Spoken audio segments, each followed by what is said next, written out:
Adivina cuál es el pecado que más lleva gente arrepentida al confesionario. ¿Qué será?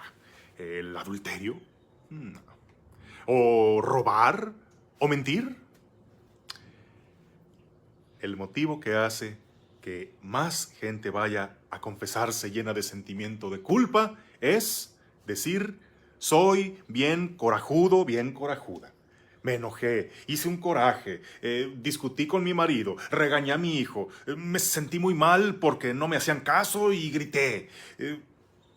Situaciones de esas son las que hacen que haya un amargo sabor de boca que te haga decir, no, no puedo así acercarme a comulgar, a recibir al Señor. ¿Cómo lo voy a recibir si traigo al diablo dentro del disgusto, del coraje, de la tristeza que me da? Ok, y bueno, pues escuchamos en el Evangelio de hoy esto que el Señor nos dice: todo aquel que se enoje con su hermano, todo aquel que insulte a su hermano, será reo ante el tribunal. Y si al ir a presentar tu ofrenda ante el altar, te acuerdas que un hermano tiene algo contra ti, pues deja tu ofrenda y ve y reconcíliate con tu hermano. Entonces, esto a lo que Jesús se refiere de no reducir el mandamiento de no matarás al homicidio, sino extender los lazos de reconciliación y de amor hasta en aquellos detalles. Lo relacionamos con la comunión sacramental, creyendo que es un pecado grave el hecho de estar disgustados. Pero tenemos que preguntarnos así con toda objetividad: ¿es pecado enojarse? Si dijéramos eso, entonces asumiríamos que Dios peca, porque al menos el Antiguo Testamento nos habla tantas veces de la ira de Dios, y que Jesús, que es semejante a nosotros en todo, menos en el pecado, también habrá pecado muchas veces. Pero de Él no decimos eso.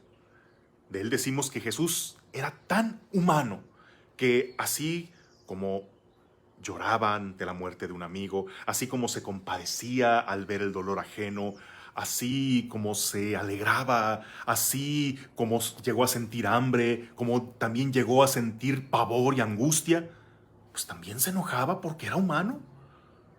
Se indignaba ante la hipocresía de los fariseos, se exasperaba por la falta de fe de los discípulos, sintió esa mezcla de ira y tristeza llamada impotencia cuando la gente no quería entender.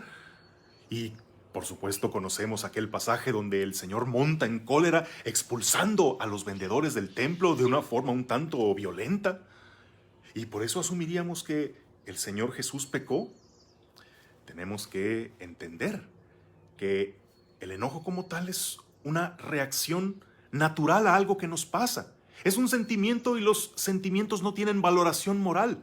Simplemente los sentimos. Otra cosa es qué es lo que hacemos con ellos. Pero como tal, el sentir enojo es como sentir la quemadura por acercar la mano al fuego, es como el sentir frío en el invierno, es una reacción natural ante algo que te resulta molesto, y como tal, el sentir enojo no es ningún pecado. No es lo mismo sentir que consentir. Y además hay que ver sobre todo de dónde proviene y hacia dónde nos lleva. Tal vez tu enojo es provocado por algún vicio capital, como la soberbia, porque tu orgullo, tu ego inflado fue pisoteado y por eso te enfureces.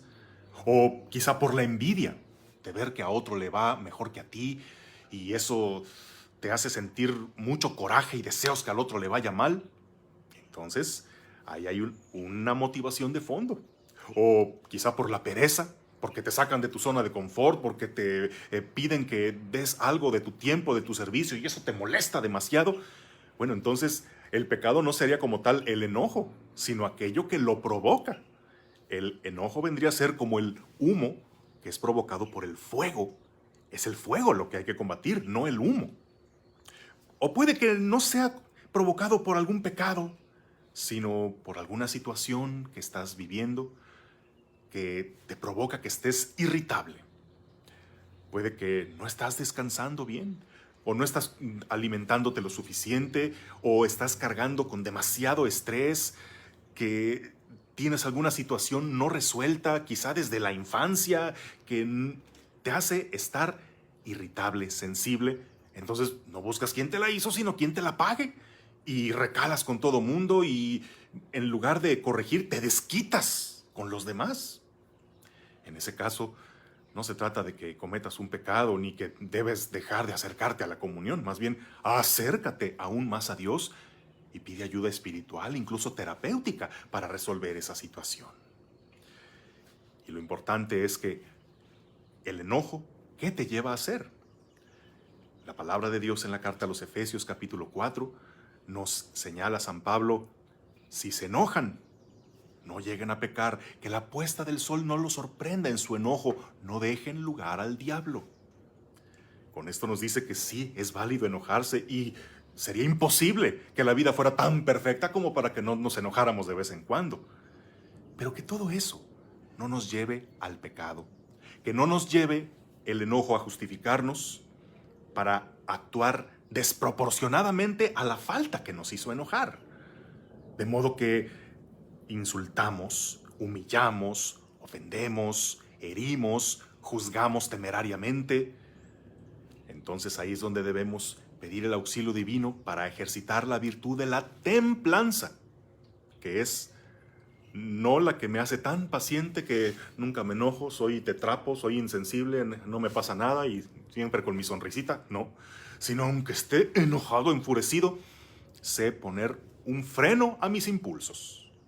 A cada rato llega gente diciendo: ay, es que cuando yo me enojo, yo grito mucho y ofendo muy feo porque soy de carácter muy fuerte. Ah, no. Entonces, mi querido amigo, creo que lo que te falta es precisamente algo de carácter fuerte. Porque el carácter fuerte se define en que tienes autodominio.